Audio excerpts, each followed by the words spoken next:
sheekadii qayb libaax waxaa la yiri bari baa habar dugaag afarta jiho isaga timid oo ku shireen raq dusheed dugaagii oo shir u fadhiya ayaa libaax oo ahaa boqorka kaymaha shirkii ka dhax kacay cabaar ayuu marba hareeraha dayay oo hamaansaday markii dambe ayuu waraabe dhagta soo qabtay waxa uu ku yiri waraabow hilibka habar dugaag u qaybi waraabihii oo baqaya hilibkana hunguri uga jira ayaa yiri hilibka qayb libaax ayaa leh qaybta kalena habar dugaag ayaa leh hadalkii oo aan afkiisa ka dhamaan ayaa libaaxay dharbaaxo leeqaanu ku dhuftay oo waraabihii ilka soo tuuray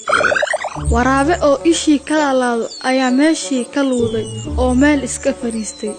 libaax oo wali careysan ayaa dabco ka soo istaagtay shirka dhexdiisii libaaxii waxa uu ku yiri bal dabco adna in aad dhaanto isku day in aad qaybisay hilibka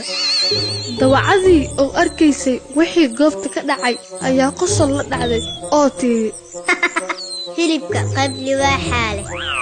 libaax baa soo booday oo yiri waayahay qaybta kalena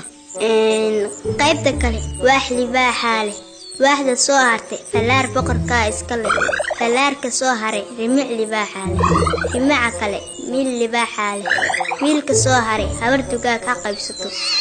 لباحي أو ضاجة كقصلية أيا دوعدي كيري دوعوي يا كبر خايبينتا waxa ay ku jawaabtay isha waraabe kalolata ayaa ibartay habar dugaagii meesha joogay ayaa ayagana yiri dawaco qaybintaada cadaalad ma aha dawaco ma yeeleyno hilibkeena rabnaa